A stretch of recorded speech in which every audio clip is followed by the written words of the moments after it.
Thank you for having me on. So, since the start of the coronavirus outbreak, our lives have drastically changed. But one thing that hasn't changed is the right wing assault on reproductive rights. In this moment of crisis, steadily approaching 100,000 deaths, and states feverishly racing to reopen and force workers back into unsafe conditions, the reactionary lawmakers have looked to this crisis as an opportunity to threaten reproductive rights. The mishandling of the epidemic by the state is well documented, from the lack of preparation to the lack of personal protection equipment, to the lack of substantial aid for the millions of workers who lost their jobs, to the failure to provide actual health care. But the government has also, in the midst of this mishandling, moved to undermine environmental protections and limit workers' rights and attack women's rights. Just this Monday, the Trump administration sent a letter to the United Nations demanding that it remove any references to sexual and reproductive health, including abortion, in its global humanitarian response plan. Numerous US states have used the pandemic to declare abortion a non-essential service and enact restrictions on reproductive care, claiming that abortion clinics divert PPE. When the right argues that clinics use up too much PPE that could instead be used in hospitals to combat COVID-19, they demote women's rights as non-essential. We see this in Texas as Governor Greg Abbott ordered a halt to all surgeries and procedures that are not immediately medically necessary.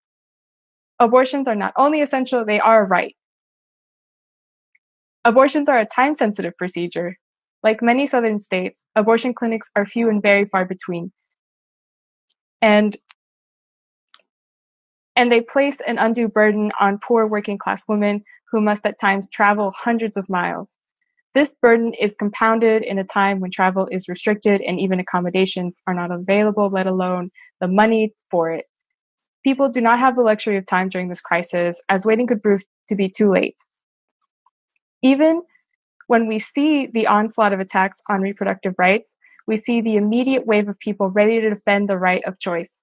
When last year, the Democrat woman governor of Alabama signed the Human Life Protection Act, essentially outlawing abortions, thousands of people supported grassroots movements for abortion access in Alabama. Since then, the Yellow Hammer Fund, which helped organize that fight back, has been able, in the midst of coronavirus, to purchase a clinic in Western Alabama, thus securing the essential access to reproductive care for all peoples in the southern state. This positive story shows that even when the right comes down on our rights, it is the movement of working class people that stands up to defend our health and our rights. Abortion is an essential service and a right. And fighting for abortion, for birth control, for reproductive rights is part of a larger struggle to establish the right of women to control our bodies and be equal members of society. That means fighting to end food insecurity and to secure housing as a right, to defend public education as well. And that's why I'm joining in the May 30 car caravan to cancel the rents and mortgages. The government has billions of funds. Just look at what they funneled to the banks and corporations. But the people need relief. They need an immediate cancellation of rents and mortgages, just as we demand that the government stop using the crisis to undermine our fundamental rights. Thank you again for having me on.